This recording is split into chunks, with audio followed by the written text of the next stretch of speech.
Ahoy there, and welcome to another instalment of What's That Clown Up To, and Why Can't He Edit Videos Properly? Coming up this week, this is part 2 of the Caledonian Canal videos. The final part for now, until I actually use Alistair's footage properly. Basically, I'm going from Fort Augustus to the sea, out of the east coast of the UK, to begin my journey south along the east coast, which was absolutely grim, as you will see in upcoming videos. So yeah, no messing around. We stayed the night at Fort Augustus, and this is me setting off. See you in a minute.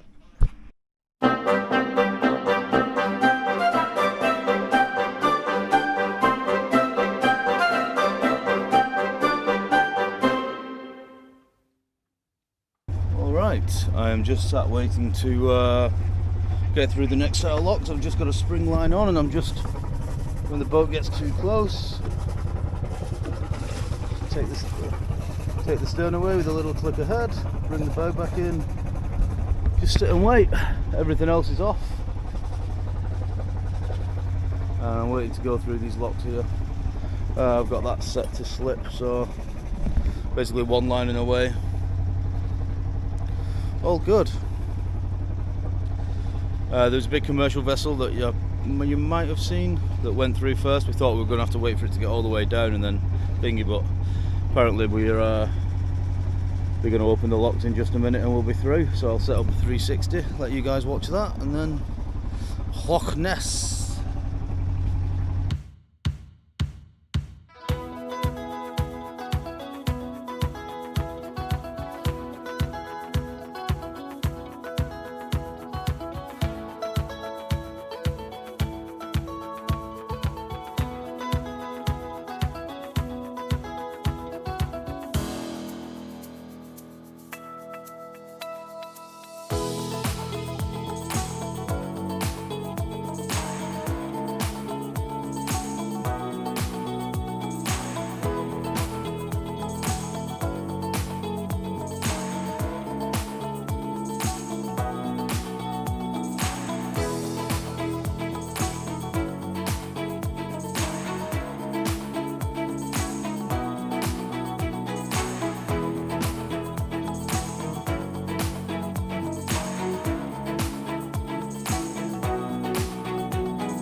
bad.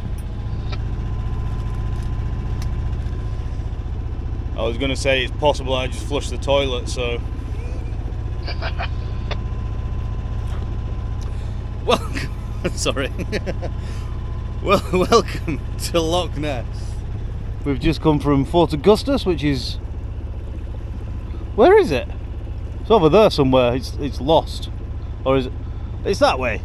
Because we're going that way, which is towards Inverness. On the gorgeous Loch Ness. So, for those of you who don't know, there are some facts about Loch Ness that I will probably interject with here. Although you probably already knew that. So, Great Bears over there. Alistair filming me. Alistair does more filming than I do, and I have a YouTube. Which is great because I just steal all his footage off him. So any decent like drone footage or camera footage that you've seen on this entire trip since the Caledonian Canal, it's all been Alistair's. I'm crap at it. Yeah, plodding down Loch Ness, 4.4 knots. It'll take about 4 hours to get across Loch Ness. All good. It is simply stunning as ever. I think we made the right decision in waiting for today to cross. It was rainy and windy yesterday. It really picked up in the late afternoon. So we went to Fort Augustus and stayed at the top of the locks because it has electricity and stuff, rather than go to the bottom of the locks. And then a large commercial vessel showed up.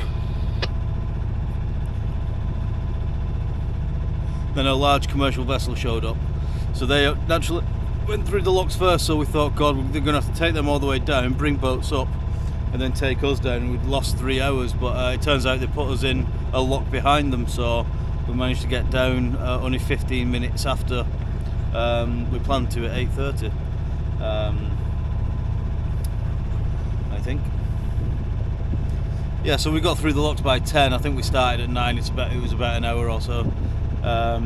We had to wait at the bottom, as you probably saw, and I already spoke about it. So yeah, that's what we're up to, pootling through the Ness, monster hunting. So I'm about a third of the way across Loch Ness now, and I believe this is a support boat for somebody swimming across. I think there's somebody in the water. I'll try and get them on film in a moment.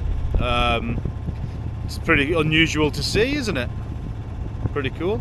I'll see if I can catch them in a minute. Yeah, so that was pretty funky. I bet they're bloody freezing. I'm cold, just stood here.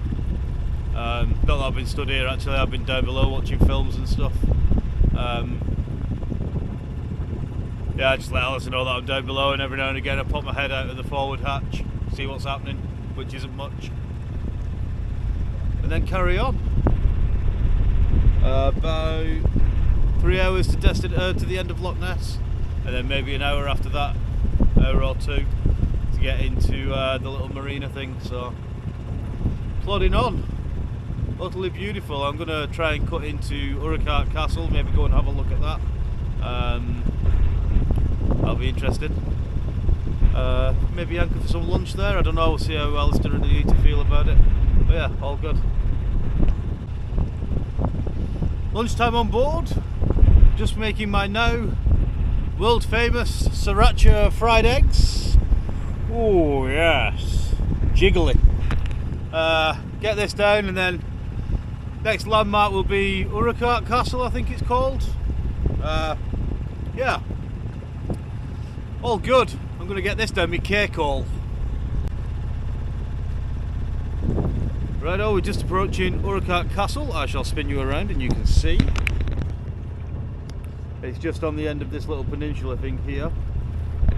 So, gonna have a drive over to it, get some footage, go into the little bay, watch out for the tourist boat, just get some film of it, and we can have a look at it.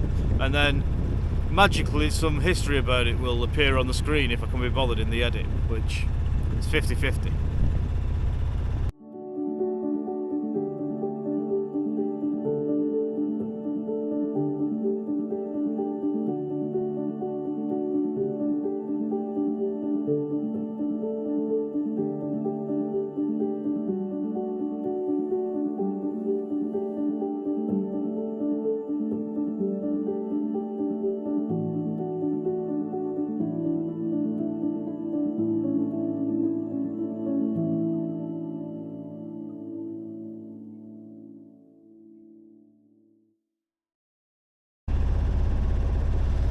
Alright, that was Loch Ness.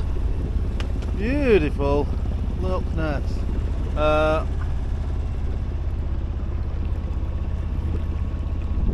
Also pretty boring Loch Ness.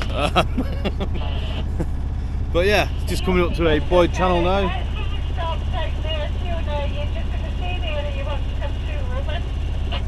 Just coming through this channel up to a swing bridge next. Once we're through the bridge, we've got one lock, then a couple of bridges and the Muirtown staircase, and then that's it. We're in Inverness. And I've got to try and get down the east coast somewhere. So yeah, I'll film that and I'll be back.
So we just got through that lock.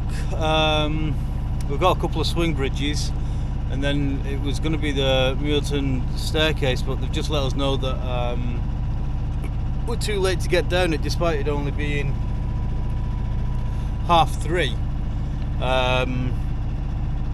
Because they have a restriction on when they can open the road bridge at the bottom, so apparently we wouldn't get down before that restriction, which is frustrating because we were going to be in the marina tonight against a finger, but it doesn't make that much difference. We'll just have to do the locks in the morning. It'll just eat into tomorrow's time, but it is where it is. It shall be fine. Yeah, so I'll put it along now. Next couple of things are swing bridges, and yeah, I'll check in then.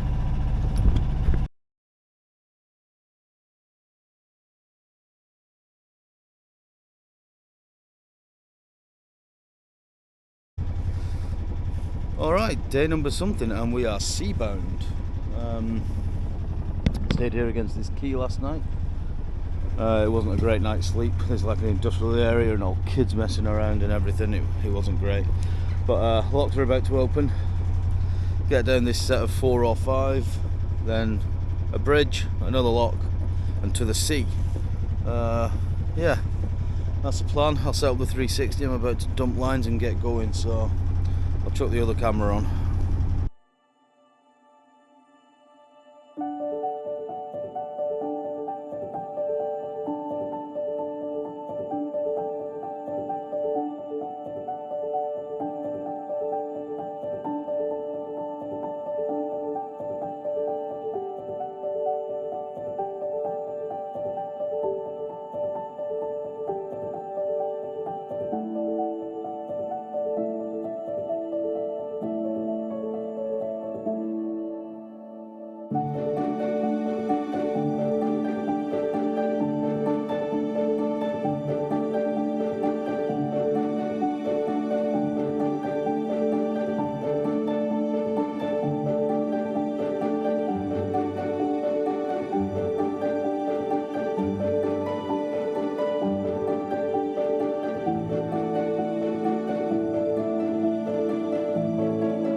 You know what? I just realised that I didn't even talk to the camera again until we were out and on the way away from Inverness. So you're going to have to put up with my stupid voiceover, and that's the end of that.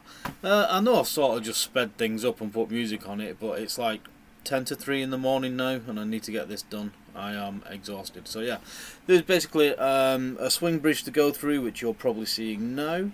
And then we go down past the little marina where we should have actually stayed the previous night, but we couldn't make it there. Once we got there, we got into the final lock. We also got held up there for, I don't know, it could have been close to an hour, I think it was. Not a bad place to get stuck, but what was actually happening is out in the bay, people were swimming from one side to the other. I don't know if it was a charity do or something like that, but there was basically 100 plus people in the water. I think I got a little bit of footage of it.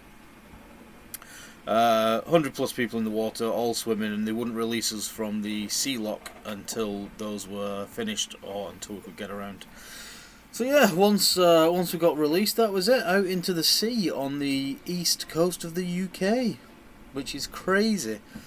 And that's when the southerly story began, and the east coast began, which was horrible. The east coast is no joke. I don't ever want to go there again, unless it's to Norway. Yeah. So that's basically it for this video. I will just leave the lock bit playing for a little minute. And that's that.